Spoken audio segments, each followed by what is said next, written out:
ನಾವು ಕೊಬ್ಬರಿ ಎಣ್ಣೆ ಮಾಡೋದಕ್ಕೆ ಮಂಜ ಮತ್ತು ಯದುವೀರ್ ಇಬ್ಬರು ಕೂಡ ಹೆಲ್ಪ್ ಮಾಡ್ತಾ ಇದ್ದಾರೆ. ಮಂಜುಂಗೆ ಫಸ್ಟು ಥ್ಯಾಂಕ್ಸ್.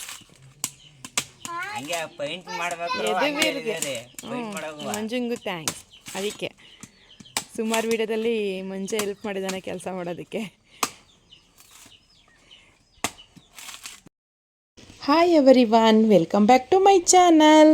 ಫ್ರೆಂಡ್ಸ್, ನಾನು ಇತ್ತೀಚೆಗೆ ಅಂದರೆ ಸಮ್ಮರ್ ಡೇಸಲ್ಲಿ ಅಮ್ಮನ ಮನೆಗೆ ರಜಕ್ಕೆ ಹೋಗಿರೋದ್ರಿಂದ ಅಮ್ಮನ ಮನೆಯಲ್ಲೇ ನಾನು ವಿಡಿಯೋ ಎಲ್ಲ ಅಪ್ಲೋಡ್ ಮಾಡ್ತಾ ಇರೋದು. ಆ ವಿಡಿಯೋಗಳಲ್ಲಿ ಇದು ಕೂಡ ಒಂದು. ಮೊದಲನೇ ಬಾರಿ ಯಾರು ನನ್ನ ಚಾನಲ್ನ ವೀಕ್ಷಣೆ ಮಾಡ್ತಿದ್ದೀರಾ ದಯವಿಟ್ಟು ಫುಲ್ ವಿಡಿಯೋ ವಾಚ್ ಮಾಡಿ ಮತ್ತು ಸಬ್ಸ್ಕ್ರೈಬ್ ಮಾಡ್ಕೊಳ್ಳಿ ಅಂತ ಕೇಳ್ಕೊತೀನಿ. ಸೊ ಇವತ್ತು ನಾನು ಅಮ್ಮನ ಮನೆಯಲ್ಲಿ ತೆಂಗಿನ ಎಣ್ಣೆನ ತಯಾರಿಸೋಣ ಅಂದ್ಕೊಂಡು ಮಾಡ್ತಾಯಿದ್ದೀನಿ. ಆ್ಯಕ್ಚುಲಿ ನಾನು ಒಂದು ಲಾಸ್ಟ್ ವಿಡಿಯೋದಲ್ಲಿ ನಾನು ತೆಂಗಿನ ಎಣ್ಣೆನ ಹೇಗೆ ತಯಾರಿಸೋದು ಅಂತ ನಾನು ಹೇಳ್ಕೊಟ್ಟಿದ್ದೆ. ಇವತ್ತು ಅಮ್ಮನ ಮನೆಯಲ್ಲಿ ಸ್ವಲ್ಪ ಕ್ವಾಂಟಿಟಿ ಜಾಸ್ತಿ ತಯಾರಿಸೋಣ, ಯಾಕಂದರೆ ಅಮ್ಮನ ಮನೆಯಲ್ಲಿ ತುಂಬ ಕಾಯಿ ಇತ್ತು. ಹಾಗಾಗಿ ಒಂದಷ್ಟು ಎಣ್ಣೆನ ಮಾಡ್ಕೊಂಡು ಹೋಗೋಣ, ತೆಂಗಿನ ಎಣ್ಣೆನ ಮನೆಗೆ ಯೂಸ್ ಆಗುತ್ತೆ ಅಂತೇಳಿ ನಾನು ಮಂಜನ ಕೈಲಿ ಕಾಯೆಲ್ಲ ಸುಲಿಸ್ಕೊಂಡು ಇವಾಗ ತುರ್ಕೋತಾ ಇದ್ದೀನಿ. ಆ್ಯಕ್ಚುಲಿ ಅಮ್ಮ ಇದನ್ನು ತುರಿಯೋಕೆ ಹೋದರೆ ಕೈಯೆಲ್ಲ ನೋವು ಬಂದುಬಿಡುತ್ತೆ, ತುಂಬ ಕಾಯಿ ಒಳಗಳಿವೆ. ನಾನು ಸ್ವಲ್ಪ ಹೊರಗಡೆ ಕಸ ಎಲ್ಲ ಹೊಡೆದ್ಬಿಟ್ಟು ಬರ್ತೀನಿ. ಬಂದು ಕಾಯೆಲ್ಲ ಕಟ್ ಮಾಡಿ ಇಟ್ಟಿರೋ ಗ್ರೈಂಡರಲ್ಲಿ ಹಾಕೊಂಡ್ರೆ ಆಯಿತು ಅಂತ ಹೇಳಿದ್ರು. ಆದರೆ ನಾನು ಅಮ್ಮ ಬರೋ ಅಷ್ಟರಲ್ಲಿ ತುರಿಯೋಣ, ನನಗೊಂಥರ ಕ್ರೇಜ್ ಈ ಥರ ಕಾಯಿ ತುರಿಯೋದು ಅಂದರೆ ತುಂಬ ಇಷ್ಟ. ಮತ್ತು ಕೆಲಸನೂ ಅಷ್ಟೇ ತುಂಬ ಫಾಸ್ಟಾಗಿ ಮಾಡ್ತೀನಿ. ನನಗೆ ಜಾಸ್ತಿ ಕೆಲಸ ಮಾಡೋಕ್ಕೆ ಬಂದಿಲ್ಲ ಅಂದರು ಮದುವೆ ಮುಂಚಿತವಾಗ್ಲೂ ಅಷ್ಟೇ ಒಂದಷ್ಟು ಮನೆ ಕಸ ಹೊಡೆಯೋದು, ಒರೆಸೋದು ಅದೆಲ್ಲ ತುಂಬ ಇಷ್ಟ. ಮತ್ತು ಈ ಕಾಯಿ ತುರಿಯೋದೆಲ್ಲ ತುಂಬ ಇಷ್ಟಪಡ್ತೀನಿ. ಹಾಗಾಗಿ ಅಮ್ಮ ಬರೋವರೆಗೂ ತುರಿತಾರಣ ಕಾಯಿನ, ಆಮೇಲೆ ಕಟ್ ಮಾಡಿದ್ರೆ ಆಯಿತು ಅಂದ್ಕೊಂಡು ತುರಿತಾ ಇದೆ. ಸೊ ಅಮ್ಮ ಬರೋ ಅಷ್ಟರಲ್ಲಿ ಕಾಯೆಲ್ಲ ತುರಿದು ಫುಲ್ಲು ಗ್ರೈಂಡ್ ಮಾಡಿ ಕಾಯಲ್ಲೂ ಕೂಡ ತೆಗೆದುಬಿಟ್ಟೆ. ಅಮ್ಮ ಬೇಗನೆ ಮಾಡಿಬಿಟ್ಟಿದೆಯಲ್ಲ ಅಂತ ಇದ್ರು. ಆ್ಯಕ್ಚುಲಿ ಈ ರೀತಿ ಹಳ್ಳಿಗಳಲ್ಲಿ ಸಿಗುವಂಥ ಐಟಮ್ಸ್ ಅಂದರೆ ಈಗ ನಾವು ಕಾಯಿನ ಸಿಟಿಗಳಲ್ಲಿ ಕೊಂಡ್ಕೊಂಡು ಬಂದು ಅಡುಗೆ ಮಾಡೋದ್ರಿಂದ ಒಂದೆರಡು ಕಾಯಿ ಇರುತ್ತೆ, ಅದನ್ನು ಯೂಸ್ ಮಾಡಲ್ಲ ಅಡುಗೆಗೆ, ಜಾಸ್ತಿ ಅನಿಸ್ತಾ ಇರುತ್ತೆ, ಹಾಳಾಗ್ಬಿಡುತ್ತೆ ಅನ್ನೋ ಸಮಯದಲ್ಲಿ ನೀವು ತೆಂಗಿನ ಎಣ್ಣೆನ ತಯಾರಿಸ್ಕೋಬೋದು. ಹಳ್ಳೀಲಿ ಇದ್ದಾಗ ನಾವು ಈ ರೀತಿ ಯೂಟಿಲೈಸ್ ಮಾಡಿಕೊಳ್ಳೇಬೇಕು. ಎಷ್ಟು ಖುಷಿ ಕೊಡುತ್ತಲ್ವ ನಾವೇ ತಯಾರಿಸ್ಕೊಂಡ್ರೆ. ಹಂಗಾದ್ರೆ ನನ್ನ ತಮ್ಮ ಇದೆಲ್ಲ ಬೇಕಿತ್ತ ಬಾಟಲಲ್ಲಿ ತಗೋಬೋದಲ್ಲ ಅಂತ ಹೇಳ್ತಿದ್ದ. ನನಗೇನೋ ಒಂಥರ ಖುಷಿ ಈ ರೀತಿ ತೆಂಗಿನ ಎಣ್ಣೆ ತಯಾರಿಸೋದು ಆ ಥರ ಎಲ್ಲ. ತುಂಬ ಹಿಂದೆ ಅಮ್ಮನ ಮನೇಲಿ ಹರಳೆಣ್ಣೆ ತಯಾರಿಸ್ತಿದ್ರು. ಅಜ್ಜಿ ಹೋದ್ಮೇಲೆ ಅದೆಲ್ಲ ಮೂಲೆಗೆ ಹೊಟ್ಟೋಯ್ತು. ಯಾಕಂದರೆ ಅಮ್ಮ ಮನೆ ಕೆಲಸನೂ ಮಾಡಿ ಹರಳೆಣ್ಣೆನೂ ಅದನ್ನು ತೆಗೆದು ಎಲ್ಲ ಹಿಂಸೆ ಆಗುತ್ತೆ ಅಂತೇಳಿ ಅವರು ಬಾಟಲಲ್ಲೇ ಪ್ಯೂರ್ ಎಣ್ಣೆ ಸಿಗುತ್ತಲ್ಲ ಅದನ್ನು ಯೂಸ್ ಮಾಡ್ತಾರೆ. ನನಗೇನೋ ಗೊತ್ತಿಲ್ಲ, ಈಗ ರಜಕ್ಕೆ ಬಂದಿದ್ನಲ್ಲ ಇದೊಂದು ಟ್ರೈ ಮಾಡೋಣ ಅಂದ್ಕೊಂಡು ಮಾಡ್ತಾಯಿದ್ದೀನಿ. ಅಂದರೆ ಕ್ವಾಂಟಿಟಿ ಜಾಸ್ತಿ ಇರೋದನ್ನ ನಾನು ಯಾವಾಗ್ಲೂ ತಯಾರಿಸಿಲ್ಲ. ಸ್ವಲ್ಪ 2 ಕಾಯಿ 3 ಕಾಯಿ ಆ ರೀತಿ ಮಾಡ್ಕೊತಿದ್ದೆ ಮನೆಗಾಗುವಷ್ಟು ಸ್ವಲ್ಪ ಎಣ್ಣೆನ. ಸೊ ಇವತ್ತು ತುಂಬ ಜಾಸ್ತಿ ತಯಾರಿಸೋಣ ಅಂದ್ಕೊಂಡು ಮಾಡ್ತಾಯಿದ್ದೀನಿ. ನೀವು ಇಲ್ಲಿ ನೋಡ್ತಾ ಇರ್ಬೋದು, ಈ ಬೇಸನ್ ಇದೆಯಲ್ಲ, ಈ ಬೇಸನ್ ತುಂಬ ಆಯಿತು ಕಾಯಿ. ಅಂದರೆ ಒಂದು 15 ಕಾಯಿನ ಸುಲಿಸಿದೆ ಮಂಜನ ಕೈಲಿ. ಸೊ ನಾವು ಸಿಟಿಗಳಲ್ಲಾದರೆ ಗ್ಯಾಸ್ ಸ್ಟವ್ ಮೇಲೆ ಇಟ್ಕೊಂಡು ಎಣ್ಣೆನ ತೆಗಿತೀವಿ. ಆದರೆ ಹಳ್ಳೀಲಿ ಆ ರೀತಿ ಎಲ್ಲ ಮನೆ ಪಕ್ಕದಲ್ಲಿ ಹಿತ್ತಲಿರುತ್ತೆ. ಆ ಹಿತ್ತಲಲ್ಲಿ ಕಲ್ಲಿಟ್ಕೊಂಡು ಸೌದೆಯಲ್ಲಿ ಒಂದು ದೊಡ್ಡ ತಪ್ಪಲೆ ಇಟ್ಕೊಂಡು ಎಣ್ಣೆ ತೆಗಿಯೋದೇ ಒಂದು ಖುಷಿ ಕೊಡುತ್ತೆ. ಸೊ ಅಮ್ಮ ಬರುವಷ್ಟರಲ್ಲಿ ಈ ಕೆಲಸ ಎಲ್ಲ ಮುಗಿಸ್ಬಿಡೋಣ ಅಂಥೇಳಿ ನಾನು ಕಾಯಿ ತುರಿ ಎಲ್ಲ ನೀವು ಇಲ್ಲಿ ನೋಡ್ತಾ ಇರ್ಬೋದು ತುರಿದು ಈ ಬೇಸನ್ ಒಳಗಡೆ ಹಾಕ್ತಾಯಿದ್ದೀನಿ. ಬೇಸನ್ ಫುಲ್ ಆಯಿತು. ಕಾಯಿ ಒಳಗಳು ನೋಡಿ, ಇಷ್ಟು ಕಾಯಿ ಒಳಗಳನ್ನ ವಿತ್ತಿನೊಂದು ½ ಅವರಲ್ಲೆಲ್ಲ ತುರಿದಿಟ್ಬಿಟ್ಟಿದೆ ನೋಡಿ. ಒಂದು ಬೇಸನ್ ಆಗಿದೆ. ಈಗ ನಾನು ಮಿಕ್ಸಿ ಜಾರ್ಗೆ ಹಾಕ್ಕೊಂಡು ಎಷ್ಟು ಕಾಯಿನ ಹಾಕೋತೀವಿ ಅದೇ ಸಮ ಪ್ರಮಾಣದಲ್ಲಿ, ಅಂದರೆ ಒಂದು ಕಪ್ಪಷ್ಟು ಕಾಯಿ ತುರಿ ತಗೊಂಡ್ರೆ 1 ಕಪ್ಪಷ್ಟು ನೀರು ಹಾಕ್ಕೊಳ್ಳಿ. ಯಾಕಂದರೆ ನಾವು ಕಾಯಿನ ರುಬ್ಬಿಟ್ಟು ಎಣ್ಣೆ ತೆಗೆಯೋದಲ್ಲ, ಕಾಯಿನ ರುಬ್ಬಿ ಅದರಲ್ಲಿರೋ ಹಾಲನ್ನ ತೆಗೆದು ತೆಂಗಿನ ಎಣ್ಣೆನ ತಯಾರಿಸಿದ್ರೆ ಬೇಗನೆ ಬರುತ್ತೆ, ತುಂಬ ಚೆನ್ನಾಗಿ ಬರುತ್ತೆ. ಹಾಗಾಗಿ ನಾನು ಅಷ್ಟೇ ಸಮ ಪ್ರಮಾಣದಲ್ಲಿ ನೀರನ್ನ ತಗೊಂಡು ಗ್ರೈಂಡ್ ಮಾಡ್ಕೋತಾ ಇದ್ದೀನಿ. ಇದನ್ನೇನು ಫುಲ್ಲಿ ಪೇಸ್ಟ್ ಮಾಡೋದೇನು ಬೇಡ, ಒಂದು 80% ಇದನ್ನು ಚೆನ್ನಾಗಿ ಗ್ರೈಂಡ್ ಮಾಡಿದ್ರೆ ಸಾಕು, ಅದರಲ್ಲಿರೋ ಹಾಲೆಲ್ಲ ಹೊರಗಡೆ ಬಂದ್ಬಿಡುತ್ತೆ. ಸೊ ಹಾಗಾಗಿ ಚೆನ್ನಾಗಿ ಈಗ ಗ್ರೈಂಡ್ ಮಾಡ್ತಾ ಇದ್ದೀನಿ, ನೀವಿಲ್ಲಿ ನೋಡ್ತಾ ಇರ್ಬೋದು. ಸೊ ಫ್ರೆಂಡ್ಸ್, ನಾನು ನಿಮಗೆ ಇನ್ನೊಂದು ಹೇಳಲೇಬೇಕು. ಏನಪ್ಪ ಅಂದರೆ ನಾನು ನೆಕ್ಸ್ಟ್ ವೀಡಿಯೋದಲ್ಲಿ ಹಳ್ಳಿ ಲೈಫ್ ಹೇಗಿರುತ್ತೆ, ಅಂದರೆ ಮಾರ್ನಿಂಗಿಂದ ಈವ್ನಿಂಗ್ವರೆಗೂ ಹಳ್ಳಿ ಲೈಫ್ ಹೇಗಿರುತ್ತೆ ಅನ್ನೋದನ್ನು ನಾನು ವಿಡಿಯೋ ಹಾಕ್ತೀನಿ. ಸೊ ತುಂಬ ಚೆನ್ನಾಗಿರುತ್ತೆ. ದಯವಿಟ್ಟು ಫ್ರೀ ಮಾಡಿಕೊಂಡು ಆ ವಿಡಿಯೋನು ವಾಚ್ ಮಾಡಿ ಅಂತ ಕೇಳ್ಕೊತೀನಿ. ನೀವಿಲ್ಲಿ ನೋಡ್ತಾ ಇರ್ಬೋದು, ಎಲ್ಲನೂ ಗ್ರೈಂಡ್ ಮಾಡಿ ಒಂದು ಪಾತ್ರೆಗೆ ಹಾಕೋತಾ ಇದ್ದೀನಿ.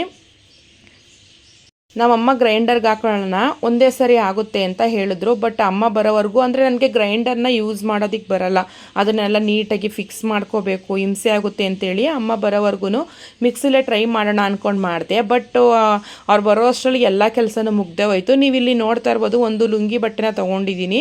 ಸೊ ಒಂದು ವೈಟ್ ಕ್ಲಾತ್ ಕೊಟ್ಟಿದ್ರು, ಅದು ಸ್ವಲ್ಪ ಚಿಕ್ಕದು ಅನ್ನಿಸ್ತು. ಒಬ್ಬಳೇ ಕೂತ್ಕೊಂಡಂದರೆ ಒಬ್ಬರು ಬಟ್ಟೆ ಹಿಡ್ಕೊಂಡ್ರೆ ಅದನ್ನು ಹಾಕಿ ಹಾಲನ್ನ ತೆಗಿಬೋದು. ಬಟ್ ಒಬ್ಬಳೇ ಇದ್ದೆ ಅಲ್ವಾ, ಅದು ಹಿಡ್ಕೊಳ್ಳೋಕ್ಕೂ ಹಿಂಸೆ ಆಗುತ್ತೆ ಅಂತ ಹೇಳಿ ನಾನು ಒಂದು ದೊಡ್ಡದು ಲುಂಗಿ ಬಟ್ಟೆ ಇತ್ತು, ಅದಕ್ಕೆ ಹಾಕೋತಾ ಇದ್ದೀನಿ. ನೋಡಿ, ಸಮ ಪ್ರಮಾಣದಲ್ಲಿ ನೀರು ಹಾಕಿರೋದ್ರಿಂದ ಸ್ವಲ್ಪ ನೀರು ಥರನೇ ಆಯ್ತೆ. ಈಗ ತೆಗಿತೀನಿ ನೋಡಿ ಎಷ್ಟು ಚೆನ್ನಾಗಿ ಬರುತ್ತೆ ಅಂತ. ನೋಡಿ, ನಾನು ಎತ್ಕೊಂಡು ಹಿಂಡೋಗಿಂತ ಮುಂಚಿತವಾಗ್ಲೇ ಕಾಯಲೆಲ್ಲ ಹೊರಗಡೆ ಬಂದ್ಬಿಟ್ಟಿತ್ತು. ಈ ರೀತಿ ನೀಟಾಗಿ ಚೆನ್ನಾಗಿ ಹಿಂಡ್ಕೋಬೇಕು. ಮತ್ತು ನಾವು ಈ ಕಾಯಲ್ನ ತೆಗಿತೀವಲ್ಲ, ಸಪ್ರೇಟ್ ಮಾಡ್ತೀವಲ್ಲ, ಸಪ್ರೇಟ್ ಮಾಡಿದಾಗ ಚಗರೆ ಥರ ಪೌಡರ್ ಥರ ಬರುತ್ತೆ ಕಾಯಿ. ಆ ಕಾಯಿನ ನಾವೇನು ಮಾಡ್ತೀವಿ, ಬಕೆಟ್ಗೋ ಹೊರಗಡೆಗೋ ಎಸಿತೀವಿ. ಅದನ್ನು ಆ ರೀತಿ ಮಾಡಬಾರ್ದು. ಈ ಮನೇಲಿ ಮೇಕೆ ಕುರಿಗಳೆಲ್ಲ ಸಾಕಿರ್ತಾರೆ ನೋಡಿ, ಎಮ್ಮೆ ಹಸು, ಈ ಮಧ್ಯಾಹ್ನ ಟೈಮು ನೀರು ಕುಡಿಸ್ತೀವಿ. ನನಗೆ ಅಂದರೆ ನಾನು ರೈತನ ಮಗಳಾಗಿರೋದ್ರಿಂದ ಮನೇಲಿ ಅಪ್ಪ ಅಮ್ಮ ಮಧ್ಯಾಹ್ನ ಆಯಿತು ಅಂದರೆ ಹಸುಗೆಲ್ಲ ನೀರು ಕುಡಿಸ್ಬೇಕು ಅಂತ ಕುಡಿಸ್ತಾ ಇರ್ತಾರೆ. ನೀರು ಕುಡಿಸ್ಬೇಕಾದ್ರೆ ಬರೀ ನೀರಾದರೆ ಹಸು ಎಮ್ಮೆ ಕುಡಿಯಲ್ಲ, ಅದಕ್ಕೆ ಏನಾದರೂ ಕ್ಯಾಸೆ ಏನಾದರೂ ಹಾಕಬೇಕಲ್ವಾ. ಇದನ್ನು ಅಂದರೆ ಒಣಗಿಸ್ಬಿಟ್ಟು ಚೆನ್ನಾಗಿ ಅದು ಕ್ಯಾಸೆ ಥರ ಆಗುತ್ತೆ. ಸ್ವಲ್ಪ ಒಂದು ಅರ್ಧ ಬೌಲ್ನ ಹಾಕಿದ್ರೆ ಅದ್ರ ಟೇಸ್ಟ್ಗೆ ಚೆನ್ನಾಗಿ ನೀರು ಕುಡ್ಕೊಬಿಡ್ತವೆ. ಇದು ನನಗೆ ಗೊತ್ತಿಲ್ಲ, ಮಂಜೆ ಹೇಳ್ದ ನಮ್ಮ ಕಡೆ ಈ ರೀತಿ ಮಾಡ್ತಾರೆ ಅಕ್ಕ, ಇದನ್ನು ಒಣಗಿಸಿ ವೇಸ್ಟ್ ಮಾಡಬೇಡಿ ಅಂತ. ಸೊ ಹಾಗಾಗಿ ಅಮ್ಮ ಟೆರೆಸ್ ಮೇಲೆ ಒಣಗಾಕಿದ್ರು ಒಂದು ಪೇಪರ್ ಮೇಲೆ.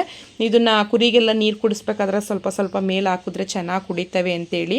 ನೀವು ಇಲ್ಲಿ ನೋಡ್ತಾ ಇರ್ಬೋದು, ಒಂದು ಸಾರಿ ಗ್ರೈಂಡ್ ಮಾಡಿದೆ, ಇದರಲ್ಲಿ ಇನ್ನೂ ಕಾಯಲ್ಲಿ ಬರುತ್ತೆ ಅಂತೇಳಿ ಮಂಜ ಪಾಪ ನೋಡಿ ಎಲ್ಲ ನೀರು ಹಾಕಿ ಚೆನ್ನಾಗೆಲ್ಲ ಕೈಯಲ್ಲೆಲ್ಲ ಮಿಕ್ಸ್ ಮಾಡಿಸಿ ಇವಾಗ ಚೆನ್ನಾಗಿ ಇದರಲ್ಲೂ ಸ್ವಲ್ಪ ಸ್ವಲ್ಪ ನೀರು ಬಂತು.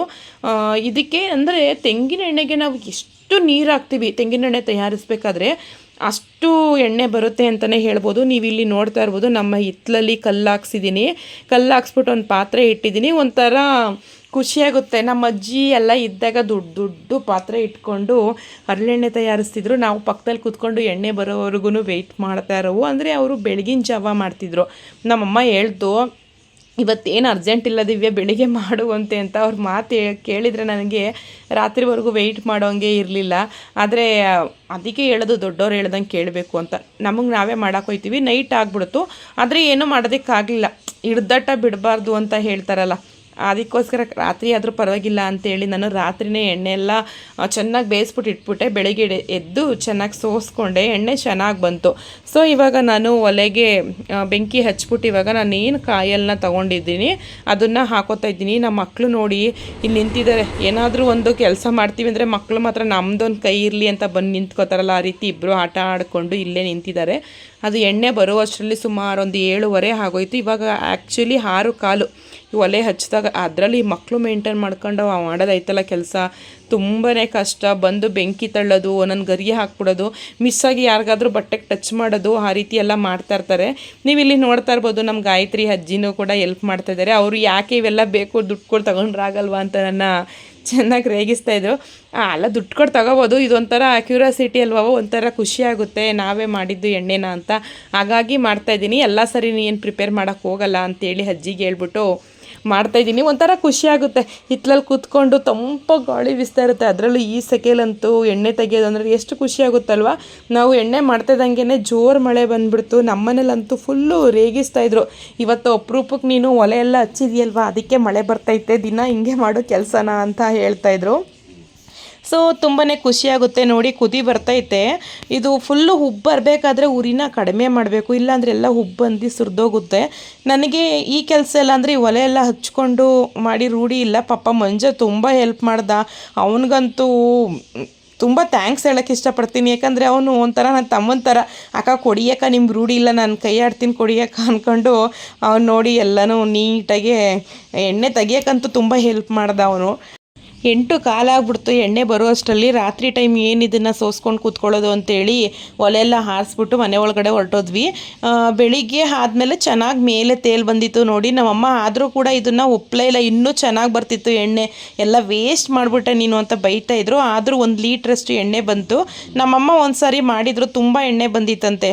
ಅಂದರೆ ಜಾಸ್ತಿ ಕ್ವಾಂಟಿಟಿನ ಇದೇ ಫಸ್ಟ್ ಟೈಮ್ ಮಾಡಿದ್ದಲ್ವಾ, ಒಂಥರ ಖುಷಿ ಆಗುತ್ತೆ. ಕೊಟ್ಗೆಲ್ ತಂದು ಇಟ್ಕೊಂಡಿದ್ದೀನಿ ಒಳಗಡೆ, ಇದನ್ನೆಲ್ಲ ಸೋಸ್ಕೊಳ್ಳೋಣ ಅಂತೇಳಿ. ಅದೇ ಲುಂಗಿ ಬಟ್ಟೆನ ವಾಶ್ ಮಾಡಿ ಒಣಗಾಕಿತ್ತು ಅಮ್ಮ. ಆ ಲುಂಗಿ ಬಟ್ಟೆನ ಇಟ್ಕೊಂಡು ಸೋಸ್ತಾ ಇದ್ದೀನಿ.